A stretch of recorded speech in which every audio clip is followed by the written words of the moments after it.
concept of this school started about 7 years ago from a group of people from the Harford County Public School System and the Villa Maria School System out in Timonium, who got together and talked about building a school in Harford County so that the Harford County children could be closer to their communities and their neighborhoods rather than being bused all the way out to and from Timonium. And that dream 7 years ago became a reality, as evidenced by our beautiful new school, which was opened this last September. We're just a little bit over a year old now. Good afternoon and good evening. My name is Rick Frank. I'm the principal of Villa Maria School here in Belcamp, Harford County. And I am here to personally thank each and every one of you for the very generous donations you took the time and effort and expense to make to our school and our students that we have been enjoying ever since you've done that. I guess it's been 2 months now. And we are still actually distributing these toys and games and sporting equipment from our school store.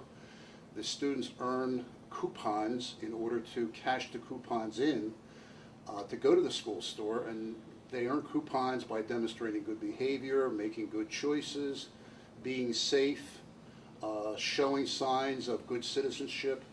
All the things that we tried, all the values we try in school to embellish every single day, we look for opportunities to reward them. And your generous donations have actually allowed us to be even more generous with our rewards, and the kids have absolutely loved it. And so we are eternally grateful to TIC Gums, and each and every one of you have worked so hard to make this happen. We're very proud of the work that we do here, and most of us come from the Timonium campus originally, and some of us are former public school teachers, principals, employees that really kind of now appreciate what we can do for some very needy children. Your gifts, as a result of your generosity, are going to children who come from broken homes, many single parent homes, separation and divorced homes, very, very sad situations. And for some of them, this is the gifts that you provided is the nicest gift they've gotten for a very long time. It was like Christmas around here after we received all these things and sorted them out.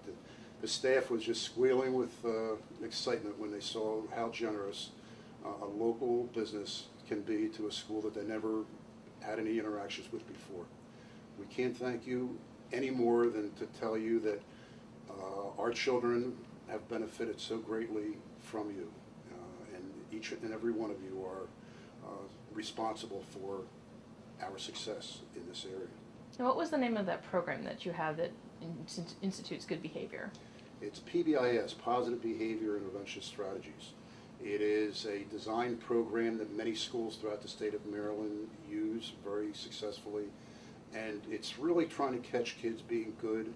It's helping them de-escalate inappropriate behaviors as quickly as possible, debriefing them on what needs to be done differently so they can be successful, and then watching closely to see if they're showing the different signs that we've taught them to help themselves rather than have us help them all the time. And the library, one of the problems you were having is stocking the library.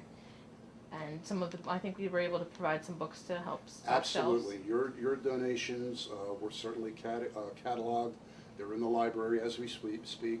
We've also, unfortunately and fortunately, we've closed a school in downtown Baltimore.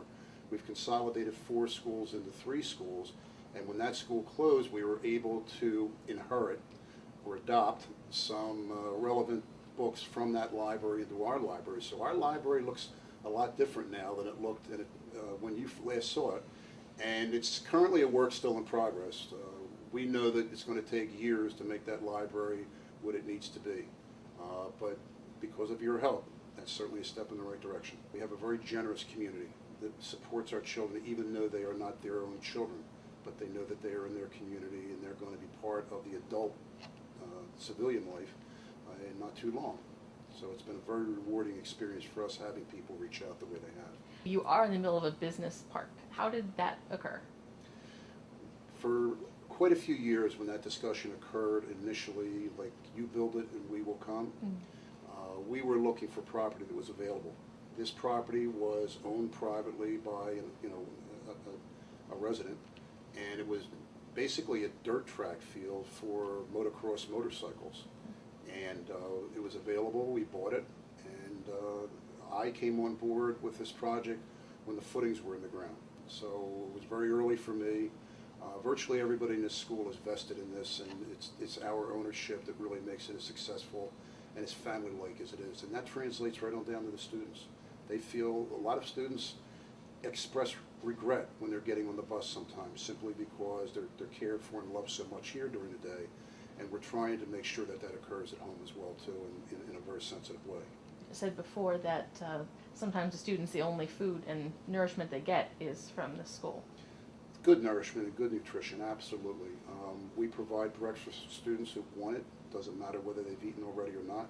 We obviously have to keep, weight control in mind, but we certainly provide good food for them. We provide a good lunch for them, and we certainly encourage that to be followed up at home with their dinner. And we're hoping that that's consistent. But yes, there's no cost to the families for that either. We are eternally grateful to TIC Gums. Thank each and every one of you